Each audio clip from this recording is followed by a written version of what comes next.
سمجھانے کے لیے اصل میں ہو یہ گیا ہے، میرے ساتھ آپ ایگری کریں نہ کریں، میرا ایک اپنا پوائنٹ آف ویو ہے. ملک کا کوئی حصہ بھی آپ اس کو کوئی سٹیٹس، اگر اس کا سٹیٹس آپ کریکٹ نہیں کریں گے اور اس کو آپ کسی طرح سے شو کر دیتے ہیں کہ یہ ان گورنیبل ہے اور اس میں law of the land apply نہیں کرتا، تو اس کا لوگ فائدہ اٹھاتے ہیں. فار ایگزامپل گاڑیاں چوری ہو جائیں جیسے، وہ آپ فاٹا کے علاقے میں چلے جائیں تو وہاں law of the land apply نہیں کرتا، آپ کے سامنے وہ گاڑی لے کے کراس کر کے کھڑا ہو جائے گا، آپ اس کو لے نہیں سکتے. لوگ اس طرح چلے جائیں لے نہیں سکتے. خام میں آپ نے اس ایریا کو، اس کو ایک سیف ہیون بنایا ہوا ہے for all the wrongs so called. اور پاکستان کی میں اندر کی انٹرنل کی بات کروں اس وقت، یہ جو خطہ تھا اب ادھر سے استعمال ہو رہا ہے. اس ان گورنیبل سٹیٹس کی وجہ سے آپ نے اپنے اوپر خام میں تھوڑے سے پریشر ڈال لیے. وہ پریشر یہ ڈالا ہے آپ نے کہ جب وہ لڑائی پھیلتی ہے ادھر سے نکل کے دیر میں یا سوات میں یا کسی جگہ پہ، تو ادھر آپ کو کنٹین کرنا پڑتا ہے. اب اس جگہ پہ خود باجوڑ وغیرہ میں کنٹین کرنا پڑتا ہے، وزیرستان میں کنٹین کرنا پڑتا ہے. اور جب اس کو آپ دباتے ہیں تو اب جب اس کا وہ سیف ہیون آپ نے ختم کر دیا تو وہ کہیں اور سیٹلڈ ایریاز کی طرف اور آنے لگ جاتے ہیں. جب وہ ادھر آتے ہیں، جیسے بنو میں ان کی آپ نے سٹرائک دیکھی، تو یہ اس لیے آیا کیونکہ ان کو مانیٹر کر رہے ہیں ابھی وہ ایئر سے، یہ کہاں جا رہے ہیں تو وہ نظر آ جاتے ہیں تو اس جگہ پہ کر رہے ہیں. یہ انفارچونیٹلی آپ نے ان کو ایک جواز دیا ہوا ہے بات کرنے کا. سب سے پہلے تو یہ رول آف پالیٹیشینس کو، ان کو یہ سمجھ آنی چاہیے کہ آپ کے ملک میں یہ جو ایک ایشو بنا ہوا ہے یہ کیا ایشو ہے، اس کو پولیٹیکلی کیوں نہیں ریزالو آپ کرتے. Why are you allowing it to become a military conflict اور area where military has to be used for the simple reason کہ اس کا جو پولیٹیکل آنسر ہے نہ ان کو اس کی سمجھ ہے. اور اس کو جب تک یہ کریں گے، اس کا سٹیٹس آپ کو ٹھیک کر کے اس کو مین سٹریم میں لانا اس سب سے بڑا، اور اس کے لیے کوئی کانسٹیٹیوشنل امینڈمنٹ نہیں چاہیے. صرف ایڈمنسٹریٹولی آپ اس کو کریکٹ کر لیں، آہستہ آہستہ ٹھیک ہو جائے گا. خود بخود یہ جو جواز آپ نے دیا ہوا ہے باہر والوں کو کہ یہ بھی اس کو سمجھتے ہیں کہ جیسے ان گورنیبل ہے and they have some sovereign right to come and do some intervene all the time. جی they should do you have to make sure کہ now the minute they cross that line also you are now crossing the sovereign line. India sir ہمیشہ یہ بات کرتا ہے کہ چیز کشمیر کی بات کرو، کہتے ہیں جو ٹوٹ انگول ٹائپ باتیں کرتے ہیں اور پھر کہتے ہیں کہ یہ تمہارا انٹرنل مسئلہ ہے، امریکہ پیچھے ہے. بھائی وہ پریزنٹ ہوا ہے یونائیٹڈ نیشنز میں، کیا بات کر رہے ہیں. تو there are a lot of issues need to resolve. سر جیسا صاحب پلیز. دیکھیے آپ پولیٹیشنز کے رول کی بات کر رہے ہیں. پولیٹیشنز کا رول تو ہم نے دیکھ لیا تھا جب پارلیمنٹ میں انہوں نے اجلاس کیا وار آن ٹیرر کے حوالے سے، تو کیا فیصلہ کر کے نکلے. یہ پارلیمنٹ تو اتنی بھی ربر سٹیمپ ثابت نہیں ہوئی کہ کم از کم کسی اور کے فیصلے پر ہی سٹیمپ لگا دیتی.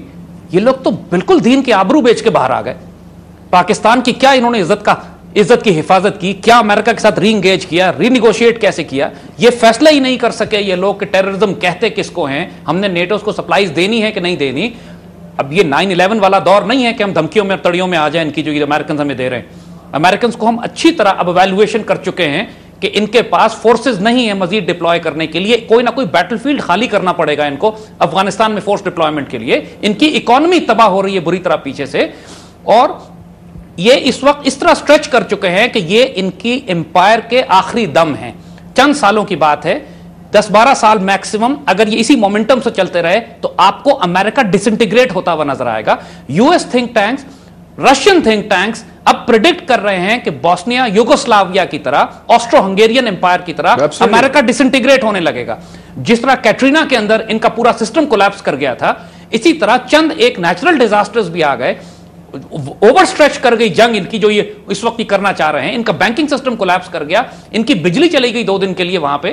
آپ دیکھیں گے امریکن سٹیٹس ایک دوسرے کو نوچیں گی اور آپس میں جنگیں ہوں گی. 25 کروڑ کی آبادی ہے امریکہ، 90 کروڑ ویپنز ہیں اس ملک میں جو عوام شہری آبادی میں پھیلے ہوئے ہیں. یہ 200 سال سے جو ٹریڈیشن ہے اس قوم کا کہ ہم ہتھیار اپنے پاس رکھیں گے، اب یہی ہتھیار استعمال ہوں گے ایک دوسرے کو لڑنے اور پھاڑنے کے لیے. تو امریکہ کا یہ حال ہے. اس وقت ہم کو ان کی کمزوری کو دیکھنا چاہیے. ہم بہت سٹرونگ پوزیشن میں ہیں. ایک طرف چائنا اور رشیا ہم کو ایس سی او کیمپ میں لانا چاہتے ہیں. ہم ایک ڈیسائسو فیصلہ کریں یہاں پر کہ ہم امریکن وار آن ٹیرر یا امریکن وار ان افغانستان کا حصہ نہیں بنیں گے. جو افغانستان کی آکوپیشن ہے وہ ہماری جنگ نہیں ہے. ہماری جنگ ہے تحریک طالبان پاکستان کے خلاف. اور تحریک طالبان پاکستان کے بھی کچھ کمانڈرز نے یہ سٹیٹمنٹ دے دیا کہ اگر انڈیا نے پاکستان پر حملہ کیا ہم بھارت کے خلاف لڑیں گے. تو تحریک طالبان پاکستان کے اندر 2-4 ایلیمنٹس ایسے ہیں جو ہارڈ کور انڈین اور زائنسٹ ہیں اور جو باقیوں کو بیوقوف بناتے ہیں. انہی کے تیار کر دیں جناب. اور ان ایلیمنٹس کو ایلیمنیٹ کرنا ہے ہم نے. صرف یہ ہماری داخلی جنگ ہے کہ جو پاکستان میں خودکش حملے کر رہے ہیں. افغان طالبان، گلبدین حکمت یار، جلال الدین حقانی اور ملا عمر دہشت گرد نہیں ہیں. ہمیں اب ہر صورت میں امریکہ کے ساتھ رینیگوشیٹ کرنا ہے. ہم آپ کو سپلائیز نہیں دیں گے. That's part 1. نمبر 2، ہم افغان طالبان سے بات کریں گے. اور نمبر 3، امریکہ سے ڈیمانڈ کرتے ہیں اس بات کی کہ افغانستان سے نکلنے کا ٹائم ٹیبل دے. نمبر 4، افغان طالبان گارنٹی کریں گے ہم کو اس بات کی کہ افغانستان میں نہ ڈرگز ہوں گی، نہ انٹرنیشنل ٹیررزم ہوگا، اور نہ ہی افغانستان کو استعمال کرنے دیا جائے گا کسی دوسرے ملک کو کسی دوسرے ملک کے خلاف.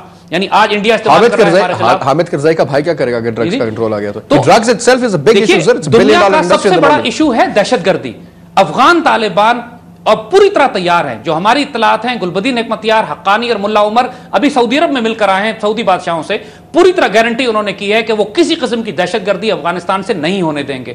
نمبر 2، کسی افغانستان کی زمین کو کسی ملک کے خلاف نہیں استعمال کریں گے اور ڈرگز کا خاتمہ کریں گے. یہ 3 شرائط تو اسی پہ تو جنگ ہو رہی ہے نا. دہشت گردی کی جنگ یہی تو ہے نا.